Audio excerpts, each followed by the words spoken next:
পরমারাধ্য শ্রী শ্রী হরিচাঁদ ঠাকুর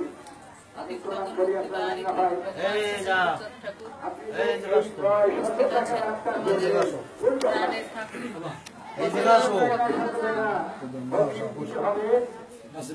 এখানে উপস্থিত আছেন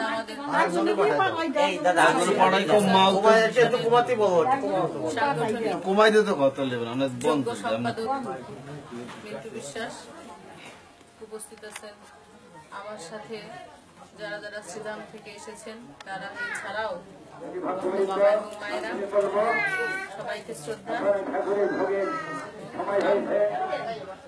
যে উদ্দেশ্যে আমরা এখানে উপস্থিত হয়েছি আগে আমাদেরকে সেই উদ্দেশ্যটা সম্পর্কে অবগত হতে হবে। কেন আমরা এখানে সবাই একত্রিত হয়ে বসেছি? ঠাকুরের কাছে সেই ফুল বেলপাতা তুলসী দুর্বা এগুলো নিয়ে করজোড়ে ঠাকুরের সামনে অবতীর্ণ হয়েছি। কেন? এই প্রশ্নের উত্তরটা যার যার নিজে থেকেই পেতে হবে। সবার মনেই একটা প্রশ্ন আছে, উত্তরও আছে। মতুয়ারা একটা আলাদা সম্প্রদায়, মতুয়া একটা আলাদা ধর্ম। এই কথাটা স্বয়ং হরিচাঁদ ঠাকুর নিজেই বলে গিয়েছেন, মতুয়ার একটা আলাদা আখ্যান। সেখানে দীক্ষা বলে কোনো শব্দ নেই, দীক্ষা নিতে হবে এমন কিছু নেই। এখানে দীক্ষা নেই, কিন্তু দিক নির্দেশনা আছে। আমিও বিশ্বাস করি দীক্ষা বলে কিছু নেই, দিক নির্দেশনা আছে। অর্থাৎ যাপিত জীবনে আমরা যে যাপন করি, যে জীবন যাপন করি, সেই জীবনে অর্থ ইনকাম করব, গার্হস্থ ধর্মে বিশ্বাস করে সন্তান উৎপাদন করব, তাদের লালন পালন করব এবং একটা সুন্দর পবিত্র জীবন যাপন করব। এটাই আমরা স্বাভাবিকভাবে জ্ঞান তো জানি, কিন্তু তারপরেও একটা জগৎ আছে, অদৃশ্য সেই ভাবময় প্রেমময় আধ্যাত্মিক একটা জগৎ আছে, যে জগতে বিচরণ করাটা একটা অমৃতের স্বাদের মতো। একটা সুমিষ্ট ফল, অর্থাৎ আমকে আমরা অমৃত ফল বলি, সেই ফল আস্বাদন করার পরে রসটা যে পাই সেটা নিজের কাছে খুব সুমধুর লাগে। ঠিক সেই রকমই তার চেয়ে শত শত গুণ বেশি সেই রস, অর্থাৎ কি রস? সেই অমৃতের রস, সেই অমৃতের সন্ধান। সেই সন্ধানে যেতে হলে অবশ্যই একজন পথ নিদর্শক দরকার। আমি মনে করি আপনারা যারা আজকে এখানে উপস্থিত হয়েছেন সেই পথ নির্দেশনার জন্যই হয়তো মনে মনে নিজেকে আত্মস্থ করেছেন যে হয়তো সেই শ্রীধামের ওরাকান্দির পদ্মনাভ ঠাকুরের কাছে যদি যেতে পারি আমার প্রশ্নের কিছুটা উত্তর হলেও তার আশ্রয় নিলে যদি আমি সেই অমৃতের সন্ধানের হয়তো পথে দুপা হাঁটতে পারবো, এই বিশ্বাসেই হয়তো আপনারা সেখানে উপস্থিত হয়েছেন। তা আমি মনে করি গুরু অর্থাৎ সদ্গুরু শব্দের অর্থ পথপ্রদর্শক, অর্থাৎ যে পথ আমি চলি, এছাড়াও যে পথে আমি এখনো চলিনি, সেই পথে চলতে গেলে আমাকে কি অবলম্বন করে চলতে হবে সেই পথের নির্দেশনা আমাকে আমার ঠাকুর দেবে। প্রত্যেকটা জিনিসের একটা সিস্টেম আছে। মুসলমানরা নামাজ পড়ে, উজু করে, কিভাবে বসে, কিভাবে সিজদা দেয়, তাদের সমস্ত বছর তারা কিভাবে জীবনযাপন করবে, তাদের একটা সিস্টেমিক ওয়ে আছে। আমাদের মতুয়াদেরও একটা সিস্টেমিক ওয়ে আছে, এবং সেই ওয়েগুলো জানার জন্য এই গুরু পদে আশ্রয় নেওয়া, এটাই হলো গুরু। আসলে দীক্ষা বলে কিছুই না।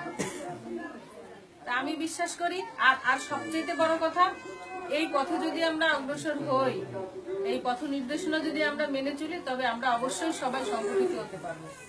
সংগঠিত হলেই আমরা একটা শক্তিশালী জাতিতে পরিণত হব।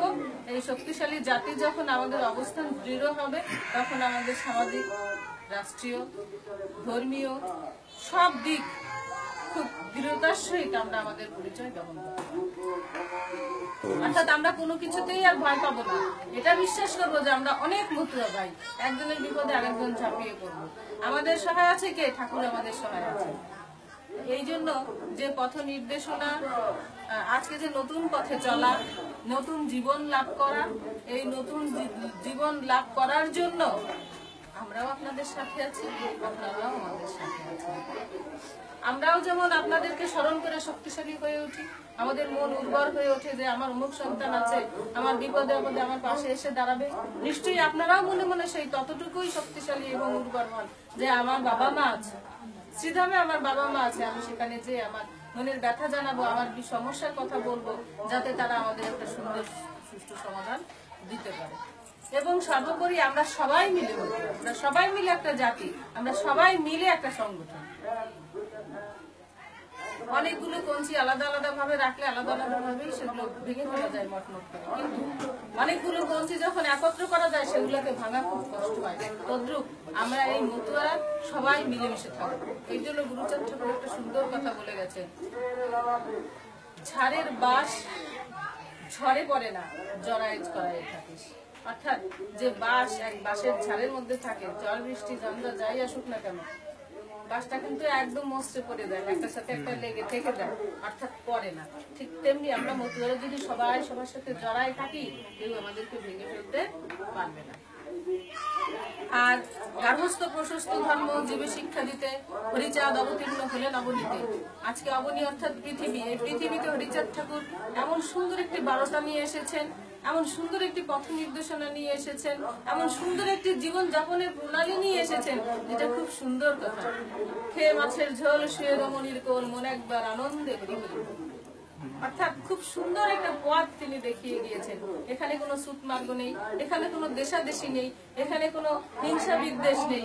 অর্থাৎ সবাই সবার সাথে একসাথে খাবে, একসাথে উচ্চস্বরে স্বামী স্ত্রী সন্তান সবাই মিলে হরিনাম করবে। এখানে কোনো সুতমার্গের বিষয় নেই যে আমি রান্না করেছি তুই খেতে পারবি না, তুই আমাকে ছুঁসবি, এমন কোনো কথা নেই। মুচি ডোম খ্রিস্টান বৌদ্ধ সবাই মিলে একসাথে হরিনাম করতেছে, একসাথে প্রসাদ দিচ্ছে। এই আমাদের মতুয়া ধর্মের একটা বিশাল দিক নির্দেশনা, একটা বিশাল দর্শন। এখানে কোনো ভিন্নতা নেই, এখানে কোনো নিচুতা নেই, এখানে কোনো হিংসা দেশাদেশি নেই। তো কেন আমরা এই পথে, এই মতে, এই আবেশে ডুবব না? কত সহজ পথ হরিচাঁদ দেখিয়ে গেছে যে একসাথে হরিনাম করবো, একসাথে প্রসাদ পাবো। ওই শ্রীধামে রোলাকান্তি ঠাকুর এসেছে বলে যে ওনাকে আলাদা রান্না করে কেউ ছবে না, ধরবে না, উনি ভালো ভালো খাবে, আর আমরা যারা সাধারণ মতুয়া তারা ওই মাটিতে বসে ডাল ভাত খেয়ে যাবো, এমন কোন সিস্টেম শ্রীধাম রোলাকান্তি হরিচাঁদ দেখিয়ে যাবে না। উনি একটি সত্য সুন্দর মঙ্গলের প্রতীক হিসেবে এই মতুয়াদেরকে একটি দিক নির্দেশনা দিয়েছেন। আর আমি বলবো মায়েদের, আজকে আমরা যে ছবির সামনে বসেছি, এখানে শান্তি এবং হরি আছেন। শান্তি মাতা শক্তির অধিকারী, শক্তির প্রতীক। শান্তি মাতা যদি সেই শক্তির রূপ হয়ে না দাঁড়াতেন, তবে জগৎ সংসারে জগৎ পিতা তাই তিনি অধিষ্ঠান হতে পারতেন না।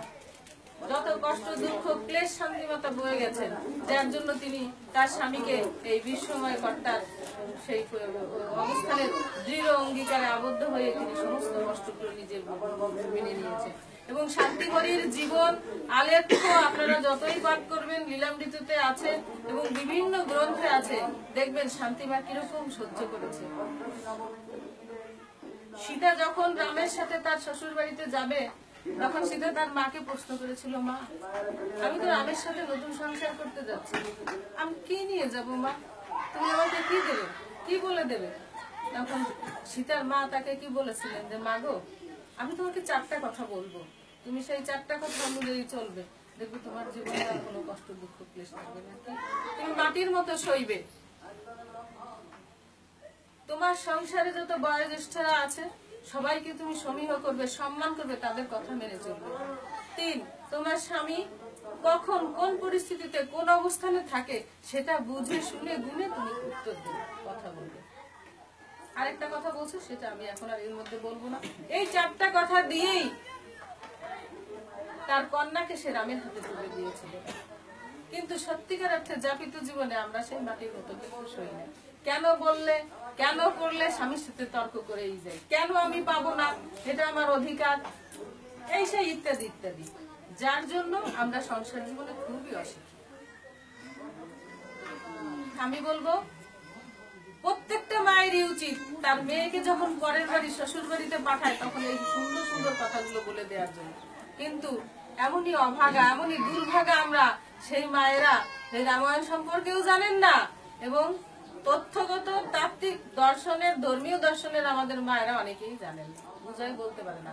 উল্টাটা বলেন, তুই কাজ করবি কেন, তুই কম কম কাজ করবি, যার জন্য আমাদের সংসার জীবনে এত অশান্তি। যাই হোক, তো শান্তি মা যে প্রতীক আমাদের দিয়ে গেছেন শান্তির জন্য, সেই প্রতীকটা অবলম্বন করেই আমরা চলবো এবং শত অভাব অনটন দুঃখ কষ্টের মধ্যেও স্বামীকে কোনো অভিযোগ শান্তিমাতা করেননি। আমি প্রত্যেকটা মায়ের রাতুল চরণে একদম শ্রদ্ধা রেখে বলবো, আমরা যেন আজকে থেকে এই নতুন জীবন প্রাপ্তির পর থেকে অভিযোগ না করি, পরামর্শ করি যে দেখো আজকে আমাদের এই সমস্যা, কিভাবে এখান থেকে আমরা উত্তীর্ণ হতে পারি, কিভাবে আমরা এই সমস্যা সমাধান করে সুন্দরভাবে জীবনযাপন করতে পারি।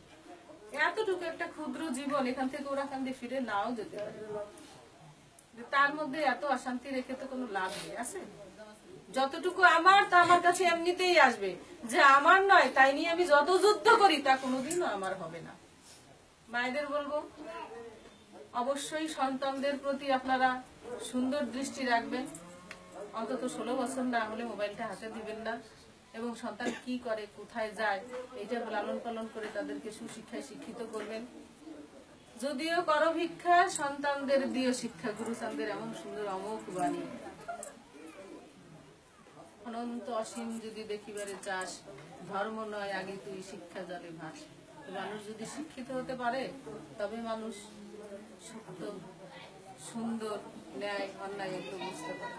তা আমি বলবো যে অবশ্যই আমরা আজকে যে নতুন জীবনে পদার্পণ করছি, যার হাত ধরে করছি সে একজন লৌহ মানব। জীবনের সমস্তটা ক্ষণ, সমস্তটা পদক্ষেপ, প্রতিটি মুহূর্তে, প্রতিটি পলকে সে গুরুচাঁদ ছাড়া আর কিছু ভাবেননি।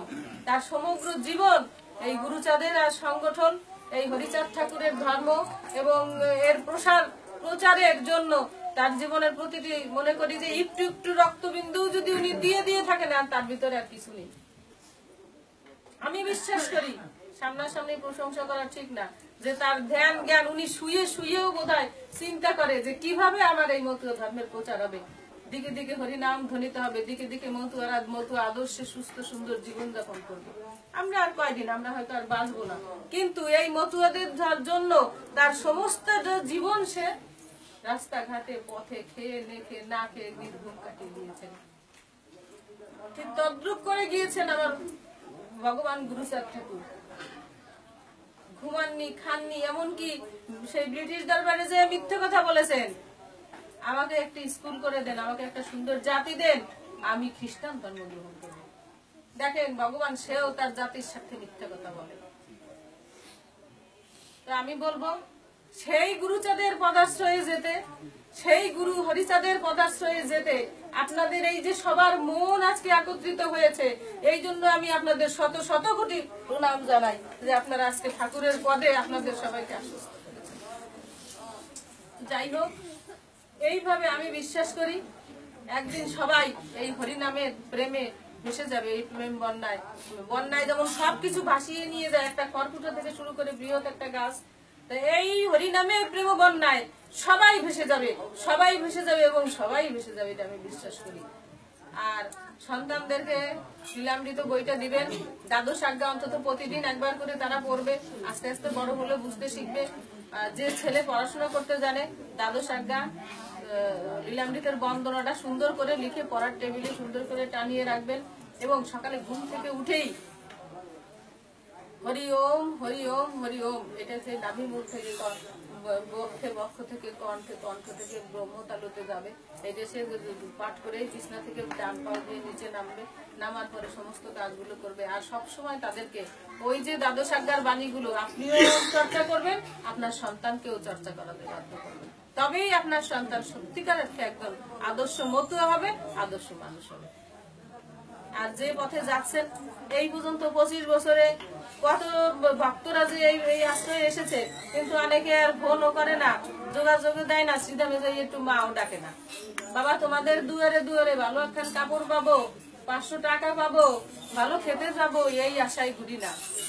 ঘুরি কিসের জন্য? একটা বাবা একটা মা ডাকের জন্য, যে তোমরা এই ঠাকুর নামে তোমাদের দেহ মন সব সমর্পিত করো।